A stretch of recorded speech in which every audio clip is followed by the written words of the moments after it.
I will never forget what my dad told me when I got engaged. He pulled me aside and said, "Zoe, are you sure about marrying Peter? I know you love him, but I don't think he's right for you." "Dad, why do you say that? He loves and respects me. I don't care if he's not rich like us."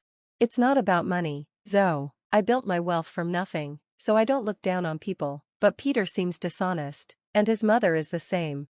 "What do you mean, Dad?" "Just a feeling. He acts loving, but I heard him telling his friends he bagged the rich brat." Julia laughed and agreed. "You must be mistaken. Peter would never say that. And Julia cares about me, she wouldn't allow such talk." I wish I had listened to my father. I was blind with love. My mom had passed away 2 years before my wedding, and my dad was sick. I was desperate for love and support, and I clung to Peter and Julia. My dad was wealthy because of smart investments. I worked an average job, earning a decent salary. We lived comfortably. Peter and his mom, Julia, weren't rich. Peter earned more than me, but his job wasn't high-paying. He and Julia loved luxury, and Peter often complained about money. I helped them with the allowance my dad gave me. I even let them move into my house after we married, but they weren't satisfied. Peter said, "Your dad lives in a mansion. Why do we have to stay in this small house?" "I don't earn much, Peter. My dad is rich, but I bought this house with my salary. He only helped with the down payment." Julia added, "If he helped, he should have gotten you something better. Didn't your mom leave you anything?"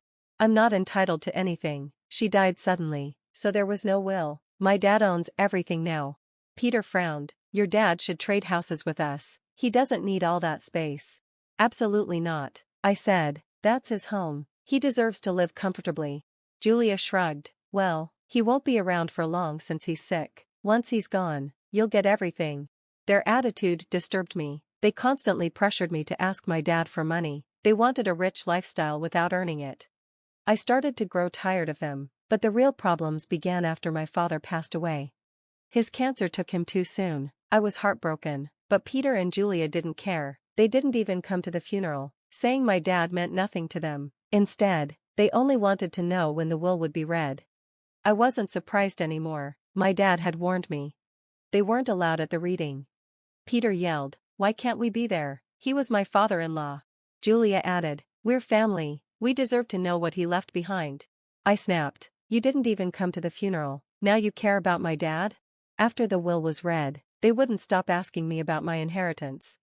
Julia finally asked, "So, how much money did you get?" I replied, "None. There was no money left for me."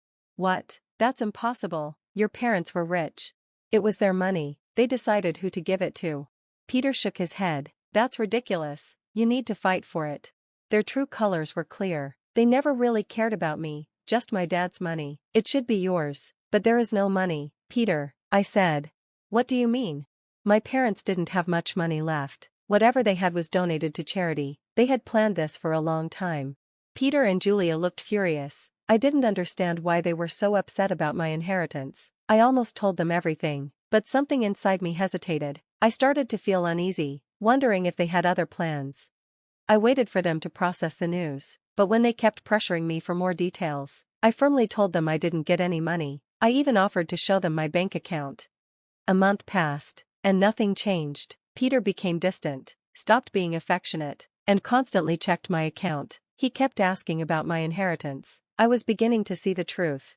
One day, I decided to end it. I showed them my bank statements and said, "See, I told you I didn't get anything. I'm not hiding secret money. Do you believe me now?" Peter scoffed. "So, all our hard work was for nothing?" I froze. "What? I can't believe this," he exclaimed. "I wasted years of my life for nothing." I stared at him, shocked. "What do you mean, Peter?" Julia smirked. "Isn't it obvious? Why would he marry you if not for money? We thought you would inherit a fortune. Now we see you got nothing." Peter nodded. 5 years wasted on you. I could have done so much better."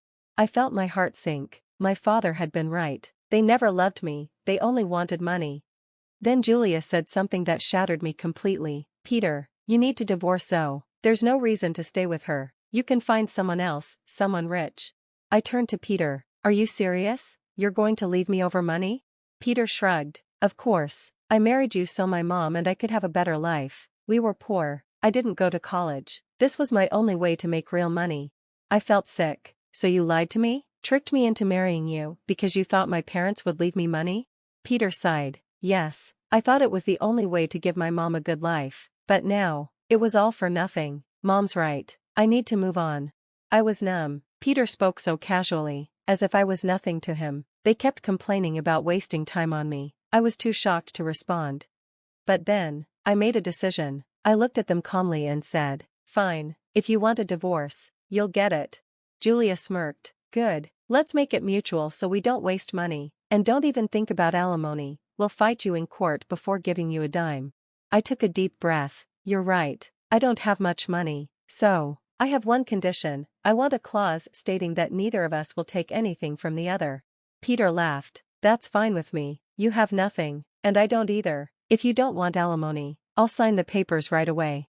We finalized the details, and they were happy I wasn't making a fuss. They thought they had won. But they had no idea how wrong they were. The day our divorce was finalized, I went to Peter's place. I held out my wedding and engagement rings. "Zoe, what are you doing here?" Peter asked. I opened my palm, showing him the rings. "I just wanted to return these. This marriage only brought me pain, and I don't want any memory of it." Peter looked at me, suspicious. "Are you sure? Do you really want to return them?" Julia sneered at me. "You might need the money after all. It's funny you don't. So, you must have laughed at our poverty before. Look at you now. My son is being generous by giving you the rings. You'll probably need to sell them when your job doesn't pay enough. We want the rings. They're cheap anyway," she added. I felt the anger rise in me. What would I need to sell the rings for? "Julia, don't be embarrassed. We both know your parents didn't leave you anything. They probably lost everything and left you with nothing." I suddenly burst out laughing. Julia and Peter both looked confused. Peter seemed annoyed at his mom's behavior, and he was surprised by my laughter. "Why are you laughing?" Julia demanded. "Did I say something funny?" "It's funny that you think I'm destitute, Julia, and funny that you think my parents lost everything," I said, still laughing. "Well, you must be poor. Your parents didn't leave you anything. They ruined your life by not leaving you an inheritance." "I never said I didn't get an inheritance. I just told you I didn't get any money. My parents left me plenty." Julia was shocked. "What do you mean, you have an inheritance?" I'm confused. "My parents knew exactly what you and Peter were up to. They added a secret clause to the will. It says I don't get any money. Instead, I got this entire neighborhood as my inheritance." "What? You own the whole neighborhood? How is that possible? We would have known about this. We even signed a lease with an estate manager who didn't mention the owner's name. My parents made me wait a year to get it. They wanted to see if you two were with me for love or money. Clearly, you failed the test. Now, you get nothing from me." The estate manager was appointed by my parents to manage the property before I got it. Julia scoffed. "This is impossible. I don't believe you." "Well, call your landlord and find out," I said, knowing this would prove it. Peter and Julia made the call, and when they heard the truth, they were stunned and panicked. "You lied to us," Peter yelled. "You tricked us into thinking you had nothing, but you own all of this? How dare you accuse me of tricking you? You're the ones who lied to me. You used me for money, and now you want to make me the villain?" I snapped. Peter and Julia were finally realizing how badly they had messed up, but the worst was yet to come. "It's funny you accuse me of being a scammer. You tricked me into marrying you, Peter, by pretending to love me. Julia, you helped him with that plan. And now you're trying to tell me I'm the liar? No one here is innocent," I said. "As for my inheritance, I told you the truth. It was a misunderstanding, and now it's in the past. Let's move on."